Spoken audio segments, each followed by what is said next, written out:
Welcome to Chapter 7 of the Dr. Anna Mamikonian Mysteries, The Secret Architect of a Nation. Anna researches Edward Bernays' meeting with Mustafa Kemal. PR theory drove revolutionary Turkish statecraft, building the modern nation through narrative and public relations principles. Bernays' PR ideas influenced Turkey's search for a new national identity. Storytelling became a powerful weapon for Mustafa Kemal, as a PR genius helped shape a modern Turkish republic.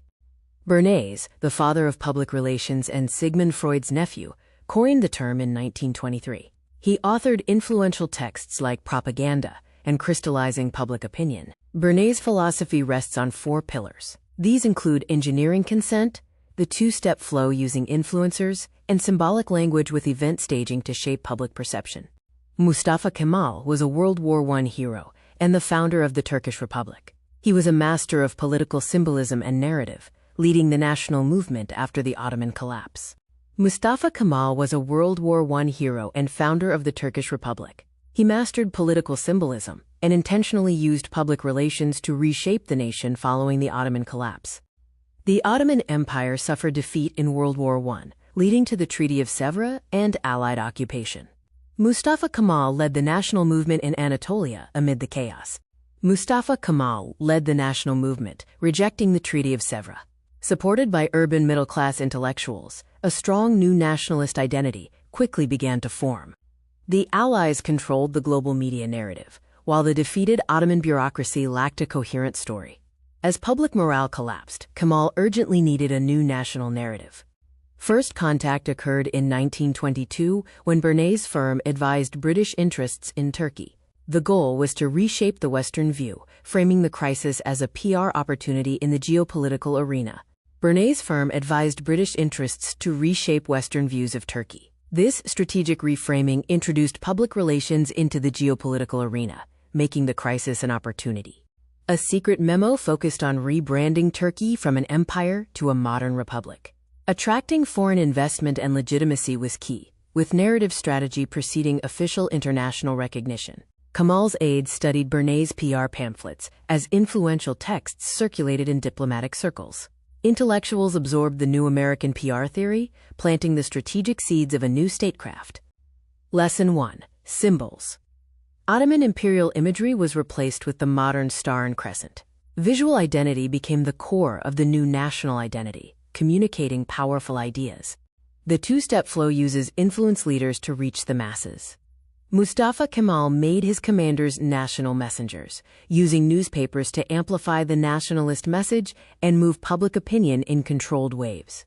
Lesson 3. Event staging. Republic leaders intentionally fabricated new traditions through carefully staged events and large national ceremonies, making the new national identity feel real.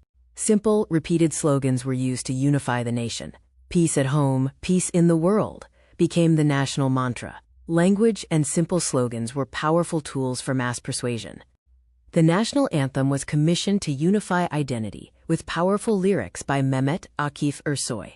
Broadcast nationwide in 1924, music was used as emotional glue for the nation. Strategic linguistic choices centered the new national identity. Simple, repeated slogans like peace at home, peace in the world unified the nation and served as powerful tools for mass persuasion. The 1928 press law centralized the national narrative by controlling communication channels. The Ministry of Culture strictly oversaw supportive newspapers licensed by the Republic. Poster campaigns, inspired by U.S. advertising, promoted Western dress with the Modern Woman, Modern Nation campaign. Visual propaganda reshaped society and showed modern national progress. The educational revolution included the alphabet reform, shifting the national script to Latin. Education became public relations for the future, with secular curriculum and expanded teacher academies. Young Turks were pre-World War I constitutionalists, while national rebels were post-World War I pragmatic modernizers led by Kemal. Both shared Turkey's destiny, founded on PR-infused nationalism. Turkey successfully sold its new identity abroad. Diplomatic delegations used press kits modeled on Bernays' designs, utilizing fact sheets and talking points to gain international legitimacy. The narrative climax came in 1923 with the emotional declaration of the Republic of Turkey. This grand speech marked the transition from story into statehood, creating an emotional peak. Islamist factions pushed a rival narrative, making media the primary ideological battleground. The 1925 rebellion challenged reforms, illustrating how competing stories shaped public opinion. Islamist factions actively pushed a rival national narrative, making media the primary ideological battleground. The 1925 rebellion challenged new reforms, showing how competing stories shaped public opinion. Bernays' PR helped reframe rebels as national heroes. Mustafa Kemal adopted a heroic self-mythology, transitioning from military officer to the nation's savior, fueling loyalty and support. The From Ruin to Industry storyline was promoted. The 6-year plan, with new factories, symbolized the nation's rebirth. Economic progress was intentionally used as propaganda. A controlled cult of leadership was established. Kemal's image was strategically placed everywhere: postcards, portraits, and banknotes, making him the accessible yet exalted national symbol. Women were strategically framed as modern national icons.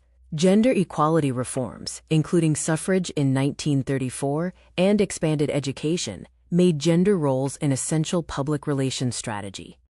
Western media praised the sweeping reforms, and the, quote, modernist laboratory narrative gained attention abroad.